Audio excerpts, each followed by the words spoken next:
Terima kasih saudara Anda masih setia bersama kami, saya Valentina Sitorus. Kepolisian Resor Sukabumi Kota memeriksa sejumlah saksi dalam kasus meninggalnya seorang siswa SD di Sukaraja yang diduga menjadi korban kekerasan di sekolah. Polres Sukabumi menyebut telah memeriksa sebanyak 15 saksi yang terdiri dari pihak sekolah, teman-teman korban, dan rumah sakit. Polisi juga telah mendapatkan hasil visum dari rumah sakit yang akan menjadi dasar dugaan meninggalnya korban. Kemudian dari informasi tersebut, kita sudah melaksanakan kerja secara estafet bahwa saat ini kita sudah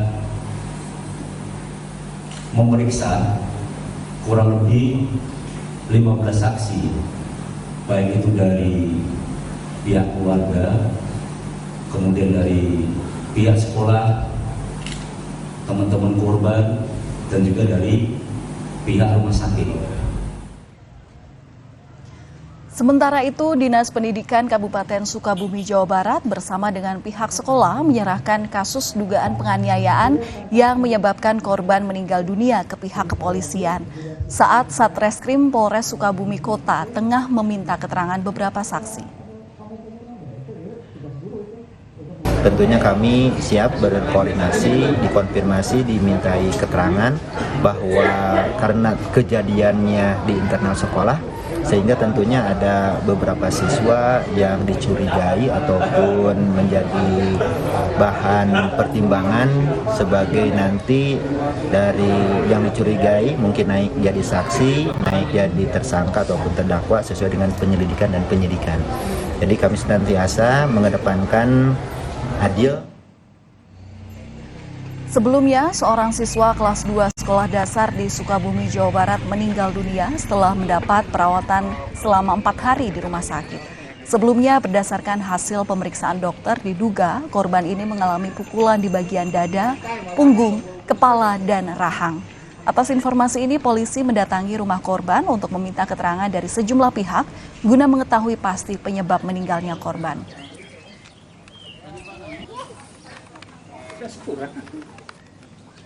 Kasus kekerasan di mana anak menjadi pelaku maupun korban terus terulang.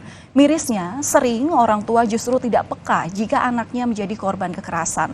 Lalu apa saja faktor pemicu kekerasan ini? Kita akan bahas soal ini bersama psikolog anak, remaja, dan keluarga. Ada Ibu Novita Tantri di sini. Selamat pagi Ibu Novita, saya Valen. Salam kenal, salam sehat selalu. Selamat pagi Mbak Valen, salam kenal, salam sehat selalu juga. Iya Bu Novita, ini menjadi sebuah hal yang miris ya yang kita dengar dari Sukabumi, Jawa Barat, yang mana ternyata anak ini tidak hanya menjadi korban tapi juga mirisnya adalah menjadi pelaku yang kemudian menimbulkan korban dan sampai meninggal dunia begitu. Berdasarkan pengamatan Anda, apa saja sebenarnya faktor yang bisa membuat anak melakukan tindak kekerasan ini? Baik Mbak Valen, sangat prihatin sekali ya dengan kejadian kekerasan terhadap anak, bullying masih terus saja terjadi di negara kita ini. Yang faktor yang menurut saya yang bisa menjadi penyebab itu yang pertama adalah faktor yang disebut dengan internal, jadi berarti natur secara alamiah anak-anak ini memang punya kecenderungan untuk bisa melakukan kekerasan secara fisik terhadap orang lain, dan ini harus dilakukan pemeriksaan, diagnosa, observasi lebih lanjut lagi. Yang kedua adalah faktor eksternal atau yang biasa disebut dengan nurtur. Jadi berarti lingkungan di mana anak tumbuh dan berkembang menjadi faktor pemicu anak bisa melakukan kekerasan dalam rumah tangga. Saya ambil contoh misalnya orang tua yang harusnya menjadi pendidik pertama dan terutama, setiap rumah adalah sekolah dan orang tua menjadi pendidik atau gurunya, ini tidak didapatkan. Lalu yang ketiga, faktor situasional. Faktor situasional di mana anak berada di dalam posisi mendapat dukungan untuk bisa dilakukan kekerasan terhadap orang lain. Nah, faktor situasional ini biasanya dari pertemanan. Dari pertemanan yang mereka dapatkan dukungan untuk diberikan yel-yel didukung untuk bisa terjadi kekerasan ini, Mbak Valen. Iya, jadi pengaruh banyak itu memang sebenarnya ada di lingkungan juga ya, entah itu pergaulan ataupun juga dukungan yang tadi diberikan oleh teman sepantaran begitu. Tapi juga kalau melihat perkembangan teknologi saat ini kan juga banyak sekali games yang juga mengandung kekerasan. Nah, menurut Bu Novita ini seberapa besar permainan atau games ini memicu anak juga melakukan kekerasan? Baik, game sebenarnya bisa di dua sisi, bisa menjadi baik, anak-anak bisa belajar dari games untuk bicara tentang kecerdasan mereka di dalam melepaskan kepenatan gitu ya, sebagai rekreasi bagi anak-anak ini. Tetapi kalau tidak ada pengontrolan dari orang tua dan anak lupa akan tugas dan tanggung jawabnya, lalu lalai untuk mengerjakan tugas-tugas di sekolah, tidak punya kesempatan untuk bisa bersosialisasi dengan teman-temannya, atau bahkan game-game tertentu bisa ada kekerasan-kekerasan yang terjadi, bahkan pornografi ada di sana.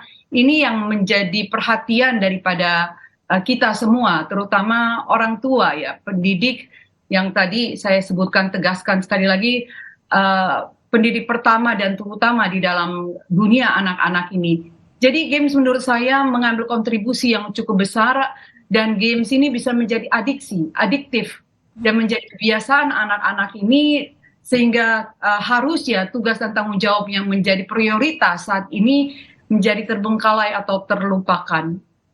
Iya, lagi-lagi ada peran untuk pengawasan orang tua, ini menjadi hal yang harus diutamakan supaya ini juga ada pembatasan-pembatasan bagaimana menggunakan teknologi sendiri itu untuk dampak yang lebih baik begitu. Kemudian kita kalau melihat dari pada kondisi korban kemarin yang terjadi di Sukabumi itu, dalam pengakuannya, dalam pemeriksaan yang dilakukan secara medis begitu ya, ini anak yang menerima kasus dugaan kekerasan ini seolah takut mengaku bahwa dirinya ini menjadi korban kekerasan. Apa kemudian hal yang menyebabkan hal ini terjadi, Bu Novita? Baik, sebenarnya pada dasarnya manusia diciptakan dengan punya hati nurani ya. Jadi dia tahu bahwa prefrontal korteksnya katakan ini yang baik, ini yang nggak baik, ini boleh, ini nggak boleh. Tetapi kalau nurtur, lingkungannya tidak mengasah, tidak membuat anak ini terus setiap hari diajarkan keindahan yang akhirnya masuk ke dalam empati, ini lack of empathy. Kita kekurangan empati di sini. Jadi contoh, role model, orang tua, pendidik, lingkungan di mana anak tumbuh dan berkembang tidak diajarkan empati ini. Sehingga anak-anak ini kalau mendapatkan contoh misalnya di dalam keluarga, kekerasan juga, lalu dituntut dengan segala sesuatu tanpa diberikan pemahaman, pengetahuan, ini loh yang harus kamu lakukan. Tetapi disiplin datang pada saat dia berbuat salah, anak tidak diberikan contoh yang baik ini. Sehingga anak-anak yang tadinya punya hati nurani dikeraskan dan menganggap kekerasan itu sebagai sesuatu yang lumrah, yang normal, yang bisa dilakukan terhadap orang lain tanpa tahu faktor resiko atau konsekuensi yang diterima pada saat kekerasan ini terjadi. Sehingga korban nyawa seperti berita yang saat ini kita bahas, Mbak Valen. Nah, tapi kan ini kemarin ini kita melihat dari segi korban ya Bu ya. Kemarin itu meskipun sudah dilakukan perawatan intensif di rumah sakit, bahkan itu untuk dia mengaku bahwa oh iya saya mendapatkan kekerasan dari teman saya ini setelah 4 kali ditanyai oleh dokter gitu. Apa yang seharusnya, kenapa ada anak yang seperti ini gitu, nggak mau ngakuin apa yang dia terima di sekolah, padahal kan ini bisa membantu ya pengobatannya seperti apa. Kemudian ini juga bisa menjadi langkah preventif orang tua begitu, untuk apa yang seharusnya bisa dilakukan kemudian bicara oleh guru atau anak yang bersangkutan. Nah ini gimana untuk kemudian bisa mengasah anak supaya nggak takut, nggak malu untuk cerita kalau dia menerima perlakuan yang nggak baik sama temennya di sekolah. Baik Mbak, jadi kalau bicara tumbuh kembang anak di masa remaja ini bergeser Mbak. Jadi usia anak masuk kepada usia remaja. Remaja ini mereka ada yang disebut dengan solidaritas, setia kawan, bahwa sosialisasi. Jadi skill daripada bersosialisasi ini tumbuh sangat pesat di usia ini. Jadi anak-anak ini merasa kalau sampai saya cerita, nanti dia dimusuhi, dia tidak punya teman. anak-anak ini akan menghindari dan tidak mau berteman dengan saya. Nah, ini yang harus dijelaskan kepada anak. Yes, betul, kamu butuh teman, tetapi teman yang bisa mengisi kamu secara positif. Kalau sampai membuat kamu luka, membuat kamu menjadi korban daripada perundungan, kamu harus berani untuk bicara. Jadi memang pertemanan menjadi sesuatu yang luar biasa di dalam kehidupan anak remaja. Karena tahapannya berkembang bahwa pertemanan itu penting sekali, Mbak. Jadi keraguan bahkan ketakutan ini terjadi di usia ini. Nah, diajarkan, diberikan pengetahuan, pemahaman, skill ini harus diajarkan kepada anak untuk tidak diam dan harus bicara. Dan itu pasti harus melalui sebuah proses ya, artinya mungkin ada waktu intensif dari orang tua kepada anaknya untuk ngobrol, sekedar menanyakan seperti apa tadi di sekolah, supaya itu juga melatih keterbukaan anak untuk cerita, begitu ya Bu Novita ya? Betul. Betul, siapkan waktu paling tidak sekali sehari di dalam acara makan misalnya untuk anak bisa mengungkapkan perasaannya. Anak harus tahu bahwa dia dicintai tanpa syarat. Anak harus tahu bahwa dia dipahami. Anak harus tahu yang ketiga bahwa dia dipercaya. Kalau tiga hal ini ada di anak akan dengan secara otomatis akan bicara tentang perasaannya tanpa merasa takut untuk dihakimi atau diadili, Mbak Valen. Nah, berpikir kritis ini menurut saya kalau kita bicara pendidikan kita, ada yang disebut dengan higher order thinking skill. Yang salah satunya adalah berpikir kritis, tahu konsekuensi dari setiap hal yang dilakukan. Ada resiko yang akan saya dapatkan. Nah, berpikir kritis ini harus didapatkan dari orang tua. Sehingga anak ini dari kecil diajarkan keterampilan untuk berpikir. Jadi bukan hanya sekedar mengingat, memahami, lalu mengaplikasikan yang disebut dengan lower order thinking skill. Harus naik kelas di sistem pendidikan kita. Iya. Oke, ini juga menjadi ini juga ya Bu ya, sebagai edukasi juga ini sebagai orang tua gitu. Adakah juga tanda-tanda yang bisa diamati oleh orang tua untuk memastikan apakah anaknya ini menjadi korban kekerasan di sekolah atau enggak? Apa yang harus diwaspadai? Karena kalau melihat dari kasusnya kemarin, ini pengakuan anaknya mengalami kekerasan sudah 2 hari begitu di sekolahnya, kemudian karena kondisi yang tidak memungkinkan masuk ke sekolah makanya dibawa ke rumah sakit. Tapi dalam 2 hari interaksi di rumah itu ternyata orang tua masih kurang peka gitu terhadap kondisi anaknya. Kenapa sakitnya bisa sampai seperti ini, luka yang dialami seperti ini. Nah, itu seperti apa Bu Novita? Baik, sebenarnya kalau kita menghabiskan waktu banyak dengan anak-anak kita, setiap perubahan hati, suasana hati itu sangat gampang untuk bisa kita rasakan. Jadi misalnya dia jadi lebih gelisah, lebih tidak nyaman, sulit untuk konsentrasi, lebih pendiam, hal-hal yang dia sukai setiap hari, misalnya makanan kesukaannya menjadi tidak nafsu makan, ada gangguan tidur di sana, yang tadi gangguan makan di sana, lalu depresi dalam arti semua yang tadi gejala di awal akhirnya menjadi berkepanjangan. Lalu bisa dicek juga apakah ada kekerasan fisik yang terjadi di bagian-bagian tubuhnya. Lalu membuat anak ini tidak mau pergi ke sekolah.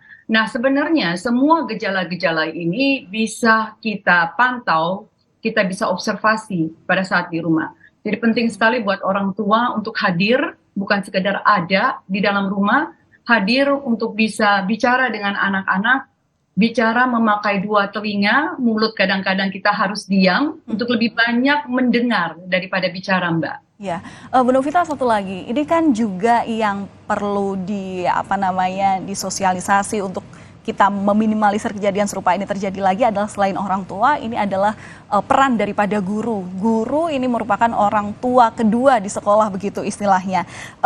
Bagaimana peran guru yang harus yang harus ditekankan kembali? Karena pertanyaannya adalah apakah tanda indikasi bullying pada anak itu sebenarnya sudah terbaca dalam keseharian di sekolah gitu. Artinya kan kalau bullying itu dilakukan oleh si pemilik superior begitu ya kepada yang inferior begitu. Nah, apakah ini juga bisa terbaca oleh guru begitu sehingga guru bisa mengantisipasi ini ada potensi bullying ataupun juga perlakuan kekerasan dari anak-anak didik mereka?